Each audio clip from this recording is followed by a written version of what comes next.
question is, what do you do when the time has come that you have to euthanize one of your pets?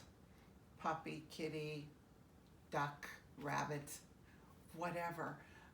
These are fur babies, and they take up a huge space in our heart, and that makes the decision and how we go about it even more challenging. So, huge topic.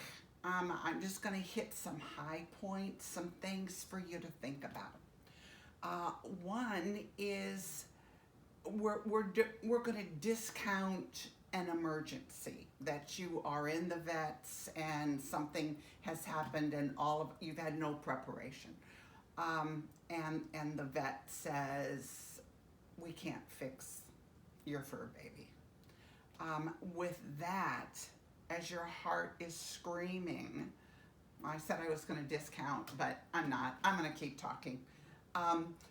Your heart is screaming. You weren't prepared for this. You're emotionally, literally traumatized by whatever happened that has brought you to this moment.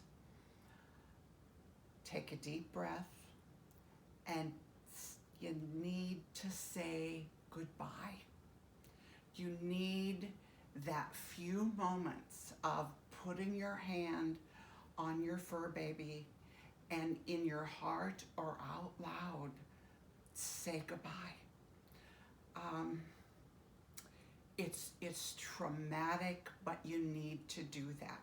I circle my animals in God's light and hand them over to the angels, but that's me. Find your belief system and hand in your mind, hand your animal, your loved animal, over to the spiritual beings. Let's now talk about an illness, or maybe just old age. And deep in the recesses of your mind, you know the time has come. As much as you don't want to do it, the time has come to euthanize your animal.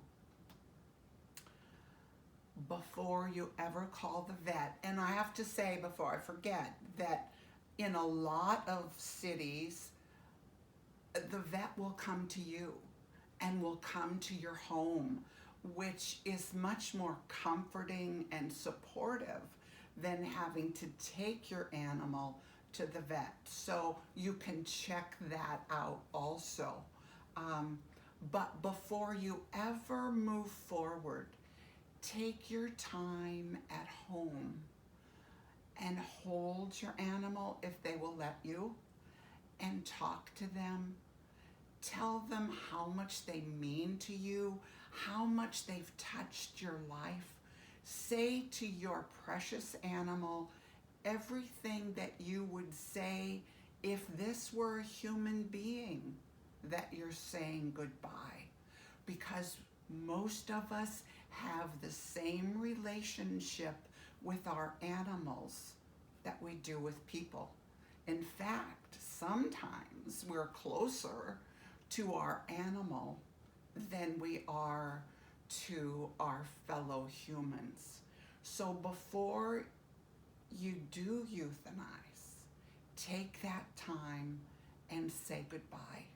Say whatever's in your heart. Let the tears flow, hold them, and when you'll come to a point where, as tragic and hard as it is, you know it's time. And then you move forward. Now, we're going to say you made the decision, your animal is now dead. Think about how you're going to bury that animal. Don't, and this is something we tend to think we want to do, and that is, well, I'll put all the toys in with my animal, and I'm going to wrap him in a wonderful blanket, his blanket, and then I'm going to take flowers and bury him. you probably want to keep those toys.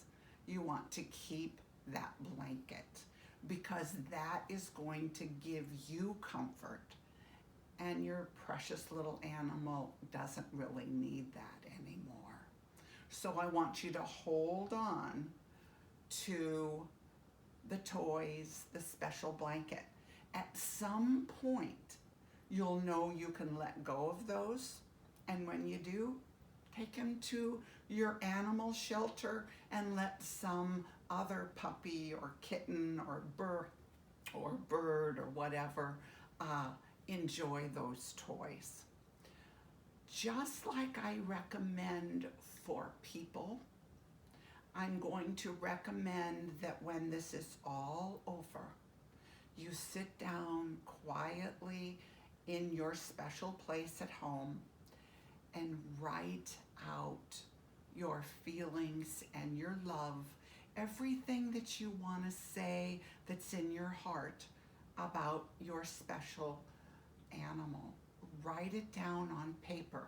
There's something really healing about taking your thoughts that are rumbling around inside your head and channeling those thoughts down through your fingers and your pen and onto paper. And then you can see it. Write a love letter. Everything you've ever wanted to say. And then burn that letter and throw the ashes to the wind and know that you are sending a tribute to your special animal.